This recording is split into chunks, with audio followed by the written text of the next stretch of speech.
बांके बिहारी कह लीजिए कृष्ण कह लीजिए बांके बिहारी कह लीजिए कृष्ण कह लीजिए बांके बिहारी कह लीजिए कृष्ण भाग्य सहेली बांके बिहारी कह लीजिए ओ मन रे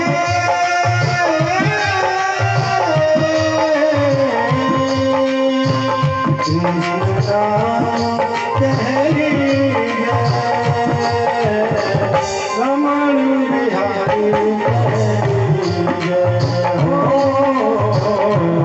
कृष्ण कह लीजिए रमण बिहारी कह लीजिए ओ मन रे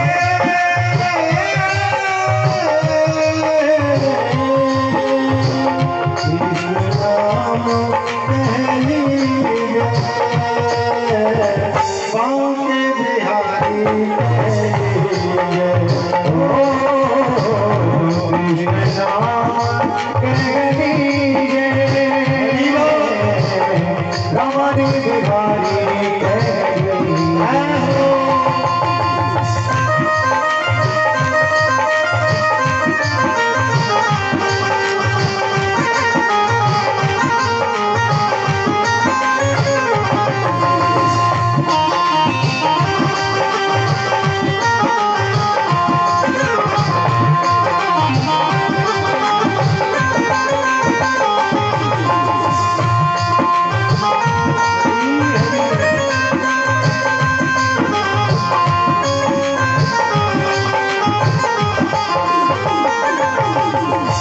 कहीं सुनिए भगत भागवत और सखी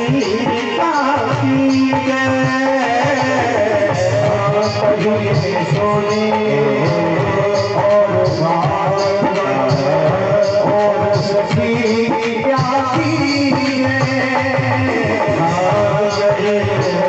सुनिए भगत भागवत और सखी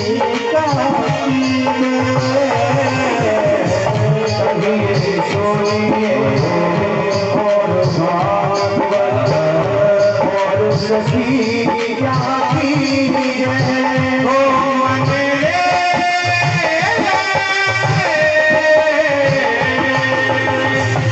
कृष्ण कह लीजिए बांके बिहारी कह लीजिए कृष्ण कह लीजिए बांके बिहारी कह लीजिए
वचन सब कर मानो साधु समागम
भागवत जी की जो कथा है वो हमें कभी मनोरंजन की दृष्टि से नहीं सुनना चाहिए, बहुत ध्यान से सुनना। कुछ लोग इस भाव से चले आते हैं कि चलो बगल में कथा हो रही है तो जाना पड़ेगा, नहीं लोग कहेंगे कि भाई कथा में नहीं आते, चलो टाइम पास करके आते हैं, बढ़िया साउंड लगाया, बढ़िया अच्छी व्यवस्था। तो जो लोग मनोरंजन की दृष्टि से कथा सुनते हैं वो बहुत बड़ा अपराध करते हैं। कथा को इस दृष्टि से सुने कि इसे सुन करके हमारे जीवन में परिवर्तन आ जाए, और जो इस भाव से कथा सुनते हैं उनका कथा सुनना सार्थक होता है। श्रीमद् भागवत कथा की पद्धति क्या है, इसके नियम क्या हैं, इसे क्यों करवाना चाहिए, आदि बातों का शुद्ध विवेचन जिसमें होता है उसे हम महात्म्य कहते हैं। और एक और बात, बीच बीच में हम लोग तालियां बजवाते हैं, क्यों? सबको तालियां बजानी चाहिए बीच में, इसका बड़ा एक विचित्र कारण है। भगवान ने जब कुंभकर्ण को मार दिया, बहुत ध्यान से सुनना, कुंभकर्ण को जब भगवान ने मार डाला तो कुंभकर्ण की पत्नी है निद्रा देवी रोने लगी बहुत जोर जोर से। भगवान ने कहा क्या हुआ देवी, क्यों रो रही हो? बोले आपने हमारे पति को मार डाला, हम रोए नहीं तो क्या करें, और आपने हमारे पति को मारा है, हम आपसे बदला लेकर के रहेंगे। कुंभकर्ण की पत्नी कह रही है, बोले तुम हमसे कैसे बदला ले सकते हो? बोले देखो जहाँ भी कोई तुम्हारा नाम गान कर रहा होगा, जहाँ भी कहीं भी तुम्हारी कथा हो रही होगी, कीर्तन हो रहा होगा, सत्संग हो रहा होगा, मैं वहां जाकर के भक्तों के सिर पर बैठ जाऊंगा, और भक्त जब सो जाएंगे तो तुम्हारी कथा को कौन सुनेगा? भगवान बोले इसका इंतजाम है हमारे पास, जब भी आप भक्तों के ऊपर आक्रमण करेंगी ना तो हम बीच में तालियां बजवा देंगे, जय श्री कृष्ण करवा देंगे। इसलिए बीच बीच में कथा में तालियां बजाते रहना है। तो भागवत जी में लिखा है कि सच्चिदानंद रूपाय विश्वोत्पत्त्यादिहेतवे तापत्रय विनाशाय श्री कृष्णाय नमः। बात बात पे कहते हैं हम लोग सच्चिदानंद सच्चिदानंद सच्चिदानंद कहते हैं कि नहीं, लेकिन सच्चिदानंद का मतलब क्या होता है ये समझने की बात है। तीन बातें जीवन में बहुत महत्वपूर्ण है जिन्हें समझना चाहिए। कौन कौन सी? सत, चित और आनंद। सत किसे कहते हैं? जो पहले भी सत्य था, जो आज भी सत्य है, और जिसका कभी न होने वाला अंत भी सत्य है, उसे हम सत्य कहते हैं। दूसरी बात चित। चित माने प्रकाश, चित माने लाइट। आपको कोई भी कार्य अंधेरे में करना है तो उसमें आपको लाइट की जरूरत पड़ेगी, प्रकाश की जरूरत पड़ेगी। लेकिन जिसे कभी किसी से प्रकाश लेना नहीं पड़ता, जो पूरी दुनिया को प्रकाशमान करता है, उसे हम चित्त कहते हैं। और तीसरी बात आनंद। आनंद की परिभाषा बड़ी शास्त्रों में वर्णित की गई है। आपको सबका उल्टा मिलेगा, कुछ न कुछ। गर्म का उल्टा होगा ठंडा, खट्टे का मीठा, लेकिन आनंद का उल्टा कभी कुछ होता नहीं है। किसी ने कह दिया परमानंद, किसी ने कह दिया ब्रह्मानंद, किसी ने कोई नंद। बोले परमानंद में से पर को हटा दें तो क्या बचेगा? आनंद। पर तो हमने अपनी तरफ से लगाया ना, पर को हटा दें तो आनंद तो ऐसा का ऐसा ही है। आनंद का उल्टा कभी कुछ होता ही नहीं है, क्योंकि आनंद स्वयं परमात्मा का स्वरूप है। हम भगवान का जन्म उत्सव मनाते तो कहते हैं ना, नंद घर आनंद भयो, अवध घर आनंद भयो। कोई कहता है नंद घर कृष्ण भयो? नहीं कहता, क्योंकि आनंद ही कृष्ण है, आनंद ही परमात्मा है, आनंद ही राम है। इसलिए आनंद का उल्टा कभी कुछ नहीं होता है। और सत्य, चित और आनंद तीनों चीजों को जब हम मिला देते हैं तो क्या बन जाता है? सच्चिदानंद। फिर क्या लिखा? विश्व उत्पत्त्यादि हेतवे, जो विश्व की उत्पत्ति करते हैं, उसका पालन करते हैं और अंत में उसका लय कर देते हैं। और तीन प्रकार के ताप हैं संसार में, तापत्रय विनाशाय। तीन प्रकार के ताप कौन कौन से? कि दैहिक दैविक भौतिक तापा,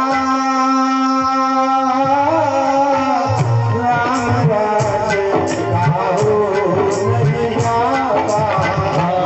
सिया राम मेरे राम जय जय राम, सिया राम मेरे राम जय जय राम।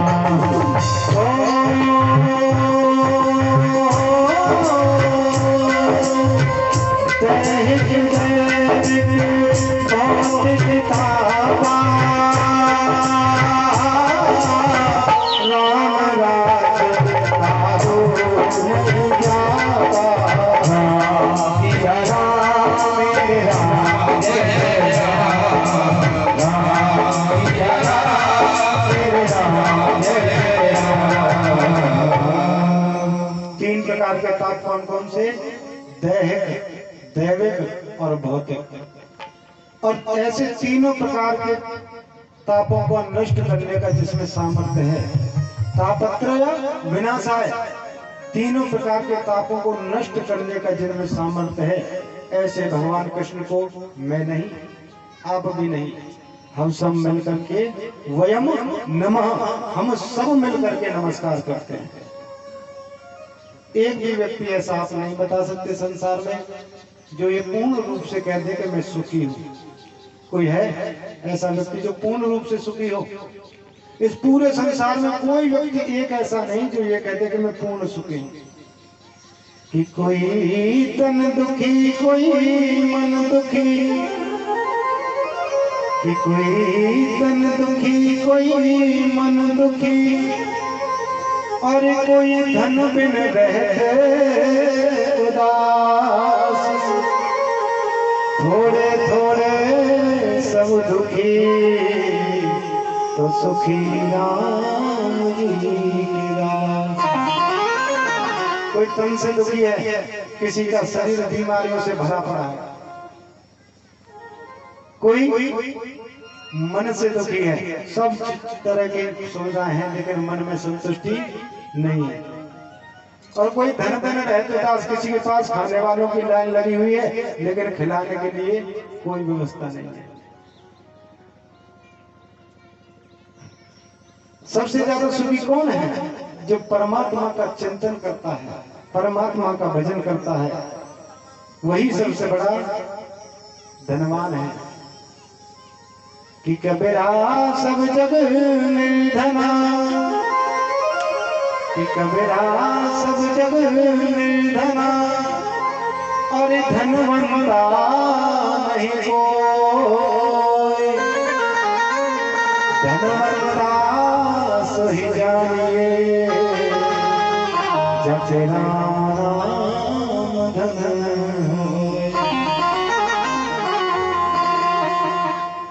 मेरी नजर में उनसे धनवान कोई दूसरा नहीं जिनके पास प्रभु नाम का धन है। ऐसे तीनों प्रकार के पापों को नष्ट करने का जिनमें सामर्थ्य है, ऐसे भगवान कृष्ण को हम सब मिलकर के नमस्कार करते हैं। सज्जनों, जैसे हम इस पवित्र भूमि पर एकत्रित हुए हैं, बहुत ध्यान से सुनना, इस पावन भूमि पर हम लोग एकत्रित हैं, ऐसे ही पुराणों की विद्या के लिए एक श्रेष्ठ स्थान है जिसे हम नैमिषारण्य क्षेत्र कहते हैं। उस हम पवित्र नैमिषारण्य क्षेत्र में प्रवेश करते हैं जहाँ 88,000 ऋषि लोग बैठे हुए हैं। अपने नित्य कर्मों से निवृत्त होकर के 88,000 ऋषि बैठे हुए हैं, जिन्हें हम शौनकादिक ऋषि कहते हैं। और वो 88,000 ऋषियों का जो समूह है, उसमें सभी के सभी जो संत हैं वो सब ब्राह्मण हैं।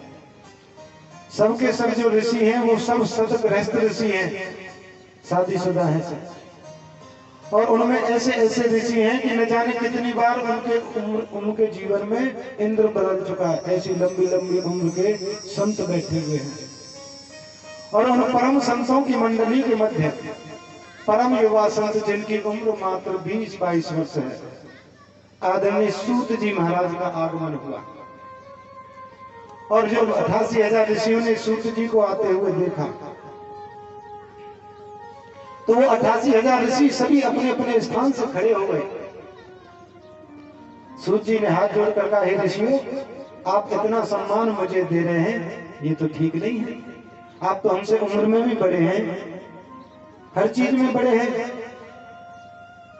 तो एक ऋषि कहने लगे, देखो सूत जी, शास्त्र कहता है कि धन वृद्धा बल वृद्धा, कि धन वृद्धा बल वृद्धा और आयुर्वृद्धा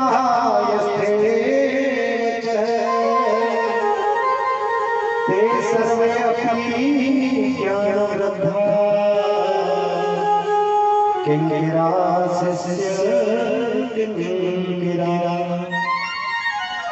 देखो सूत जी, कोई धन में बड़ा होता है, किसी के पास धन अधिक होता है, कोई बल में बड़ा होता है, और कोई आयुर्वृद्धा यस्थेवच, कोई आयु में भी बड़ा होता है।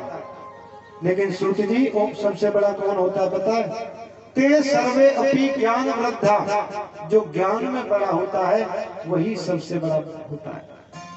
और इस मानव के हृदय में जो करोड़ों अंधकार बैठे हुए हैं, इस मानव के हृदय में जो अंधकार बैठा हुआ है, उसे दूर करने में आप करोड़ों सूर्यों के समान प्रतीत हो रहे हैं।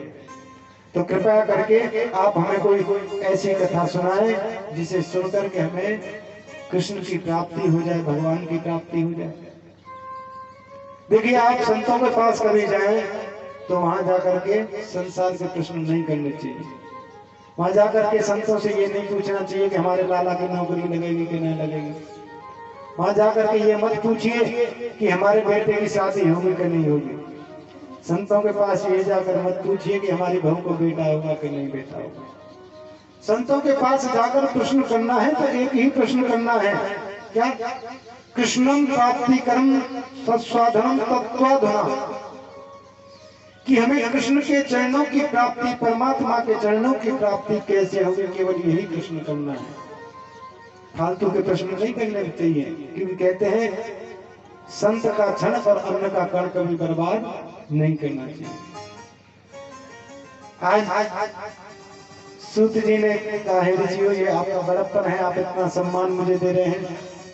सनत कुमार शौनकादिक ऋषि कहते हैं कि सूत जी, ये जो कितने लोग हैं जिन्हें हम जानते हैं जो केवल समय का दुरुपयोग कर रहे हैं। ये कलयुग का ऐसा प्रभाव हमारे ऊपर है कि हम समय का दुरुपयोग कर रहे हैं। यहाँ कथा हो रही है, बगल में ताश भी खेल रहे हैं। ये जो हमारी प्रवृत्ति है, ये केवल समय का दुरुपयोग है। शौनकादिक ऋषि कहते हैं, काल व्याल मुख ग्रास निर्नाश त्रास है। सभी ध्यान से सुनना, हमारा जीवन क्या है? एक बहुत बड़ा अजगर है, और उस अजगर के मुंह में हम लोग बैठे हुए हैं। हम लोग जीवित कब तक हैं? जब तक वो अजगर अपना मुंह बंद नहीं कर रहा है। काल रूपी अजगर के मुख में हम सब लोग बैठे हुए हैं, और जीवित केवल तब तक है जब तक वो अपना मुख बंद नहीं कर रहा है।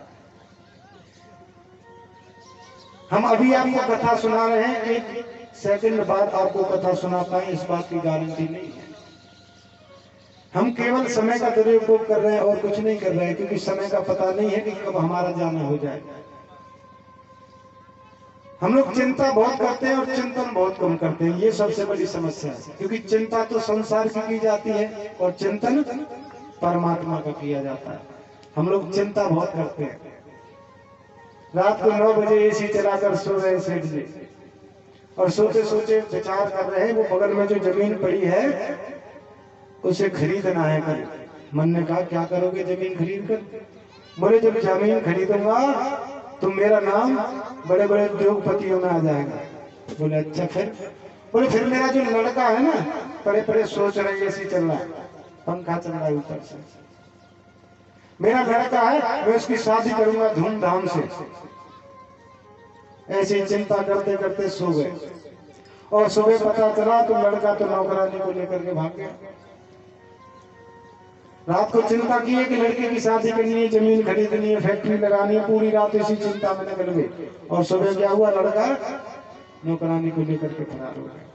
तो सारी चिंता धरी की धरी रह गई। इसलिए चिंता को मिटाना है और चिंतन को बढ़ाना है, यही हमें भागवत कथा सिखाती है कि नहीं कश्चित् क्षणमपि जातु तिष्ठत्य कर्मकृत् हारते ह्यावस सर्व गुणे गुणे स्वाभाविके बलात्। ये मानव की सबसे बड़ी भ्रांति है, ये सबसे बड़ी भूल है कि वो चिंता बहुत करता है। सूत जी कहते हैं ऋषियों, भागवत कथा सुनने का अधिकार तो कभी कभी देवताओं को भी नसीब नहीं होता है। कभी कभी भागवत कथा सुनने का अधिकार देवताओं को भी नहीं मिलता है।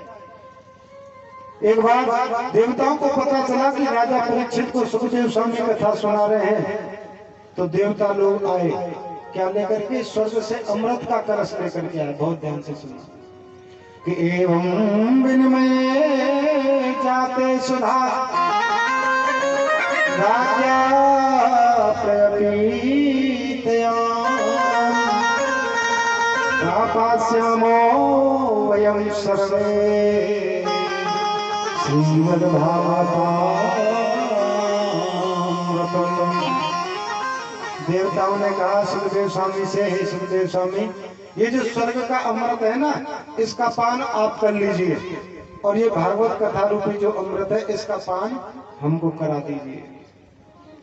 तो सुखदेव स्वामी ने क्या किया पता है? देवताओं को अभक्त समझा और उनसे कह दिया कि तुम भागवत सुनने के अधिकारी नहीं हो। बोले क्यों? क्योंकि तुमने इस अमृत की तुलना स्वर्ग के अमृत से कर दी।